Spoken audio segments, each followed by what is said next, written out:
Corona महामारी के बीच में ईथर थेरेपी काफ़ी सुर्खियों में है। दरअसल ईथर का इस्तेमाल अब तक सर्जरी के दौरान मरीजों को बेहोश करने के लिए किया जाता रहा है और इस संदर्भ में जब ईथर का कोरोना से कोरिलेट किया गया तो कई चौंकाने वाली बातें सामने आई हैं। हमारे साथ हैं पटना के जाने माने डॉक्टर प्रोफेसर एस झा साहब। डॉक्टर साहब, ये ईथर थेरेपी क्या है? मुझे पहले तो बड़ी प्रसन्नता हुई कि आप ईथर से परिचित हैं। आपको पता है कि ईथर का इस्तेमाल लगभग लगभग पौने 200 वर्षों से एनेस्थीसिया के लिए किया जा रहा है, लेकिन विगत 25-30 वर्षों में जिस तरह से ज़िंदगी के हर स्फेयर में डेवलपमेंट हुआ है, ईथर भी अब अपने परिष्कृत फॉर्म में फ्लोरेन डिराइवेटिव के रूप में मिलता है। ईथर एक ज्वलनशील सॉल्यूशन है और अब जो उसके दूसरे फ्लोरेन डिराइवेटिव आए हैं वो ज्वलनशील लगभग नहीं हैं और इसीलिए उन्हें ज़्यादा सेफ समझा जाता है।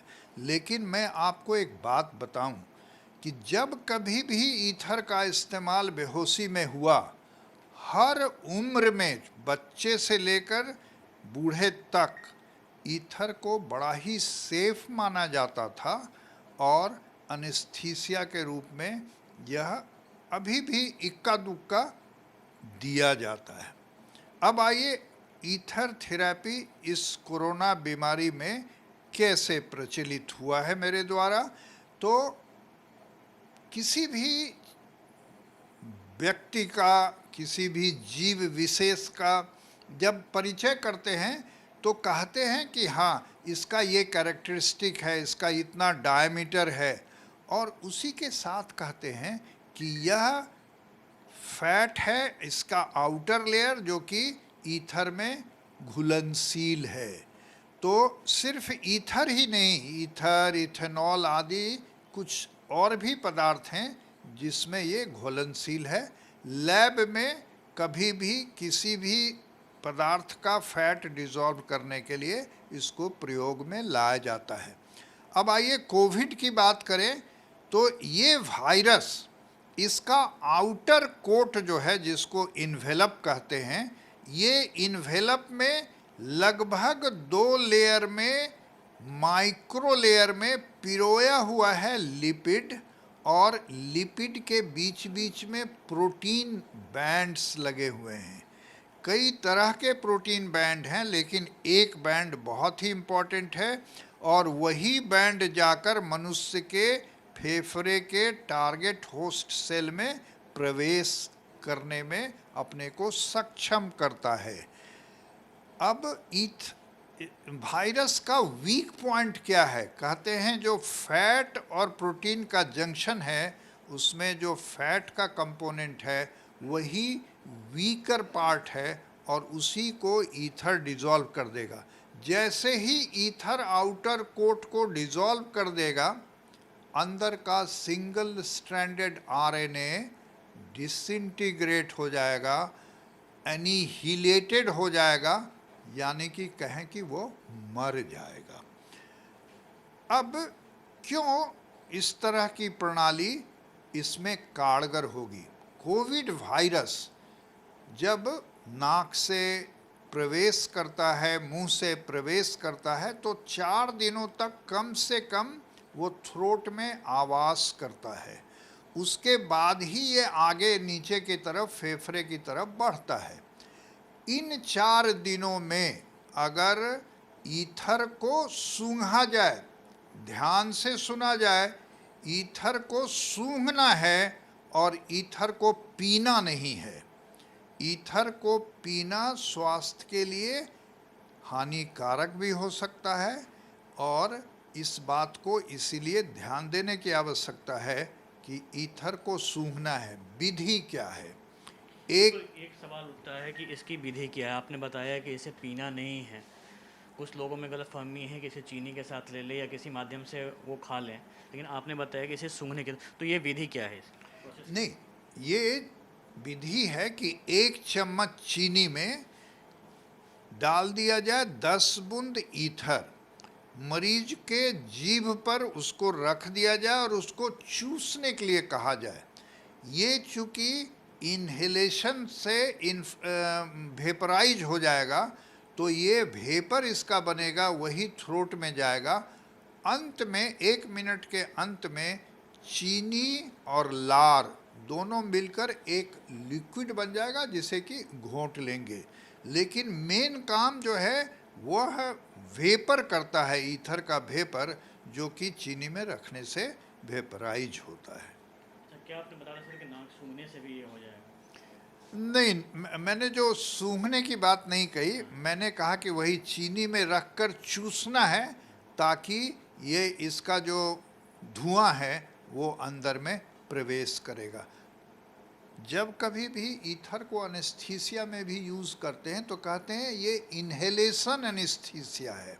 उसको या तो मशीन के द्वारा इन्हेल कराया जाता है, या उसको एक ओपन मास्क मुंह पर रखकर उसको ओपन ईथर एनेस्थीसिया कहते हैं, बूंद बूंद ईथर टपकाया जाता है। तो ये जो बातें मैंने कही, ये तो ऐसे दौर की बात है कि जैसे एग्जाम्पल, अभी आपके फ्रंट लाइन वॉरियर्स, जिसमें डॉक्टर लोग भी हैं, मेडिकल के कर्मचारीगण भी हैं, और आपके पुलिस सिक्योरिटी पर्सोनल हैं, आप लोग भी हैं जो लोगों के बीच में घूम रहे हैं। तो उनके इस खतरा को टालने के लिए ईथर के ये 10 बूंद चीनी में देने से ये निश्चय ही प्रोटेक्ट करेगा। दूसरा मेरा रिकमेंडेशन है कि आपने हॉट स्पॉट एरियाज़ को चिन्हित किया है। एग्जाम्पल के लिए, किसी भी एक हॉट स्पॉट एरिया में सारे लोगों को एक दिन अगर पिला दिया जाए तो उस कम्युनिटी में थ्रोट में रह रहा यह वायरस समाप्त हो जाएगा, और जिनके परिवारों में यह हुआ है उनके परिवार के सदस्यों को 5 दिन दिया जाएगा। ये सर, मैं ये जो आपकी थेरेपी है बहुत ही काम की थेरेपी है, तो क्या इसे आईसीएमआर को आपने बताया या फिर? मैंने आईसीएमआर को भी, बिहार सरकार को भी पत्र लिखा है, लेकिन जैसा कि आम तौर पर होता है, इतनी सारी समस्याएं हैं कि इसे अभी तक लोग ठीक ढंग से देख नहीं पाए हैं। मैंने संक्षिप्त अपना अध्ययन जो है वह रिपोर्ट प्रस्तुत किया है। मैं विस्तार पूर्वक यह रिपोर्ट एक और बना रहा हूँ। इसे आईसीएमआर के पास भी भेजा गया है। हो सकता है आने वाले दिनों में इसकी गहन अध्ययन हो और तब इस पर काम शुरू हो सके। लेकिन मैं आप लोगों को धन्यवाद देना चाहूँगा कि आप लोगों के माध्यम से लोगों ने जो सुना है, तो अभी भी आप आए हैं, कुछ लोग यहाँ बाहर लाइन में लगे हुए हैं कि ईथर पिएंगे, और कई दिन 150-200 मरीज भी आ जाते हैं ईथर पीने के लिए। कई जगह से, दिल्ली में भी कुछ लोग हैं, वहाँ लोग ले रहे हैं। जो डॉक्टर वर्ग के लोग हैं उन्होंने ईथर खरीद लिया है, वो ले रहे हैं। और एक अच्छी बात मैं आपको और बताना चाहूँगा, कल हमारे एक मरीज़ ने कहा कि मैंने वॉलंटरली इसको लोगों को पिलाना शुरू किया है, और कुछ लोगों ने कहा कि मुझे जो सांस की बीमारी हुआ करती थी वो बीमारी तो काफ़ी कम हो गई है। यहीं पर मैं याद दिलाना चाहूँगा कि ईथर के इतिहास में जाएं तो करीब करीब 250 वर्ष हुए हैं। उसके पहले भी ईथर था, और उस समय ईथर का प्रयोग 2 बीमारी में होता था। न्यूमोनाइटिस या इन्फ्लामेशन ऑफ द लंग्स में होता था, और स्कर्वी उन दिनों विटामिन सी की कमी से होती थी, उसमें भी होता था। तो ईथर का उपयोग इस बीमारी में भी, फेफड़ा प्रभावित होता है, ऑक्सीजन का सैचुरेशन कम होता है, कारगर होता है। बिल्कुल। तो हमारे साथ है डॉक्टर एस.एस. झा साहब, जिन्होंने साफ तौर पे बताया है कि किस तरीके से ईथर थेरेपी से कोविड-19 के बढ़ते संक्रमण को रोका जा सकता है। कैमरामैन सनी के साथ अमिताभ ओझा, पटना न्यूज़ 24।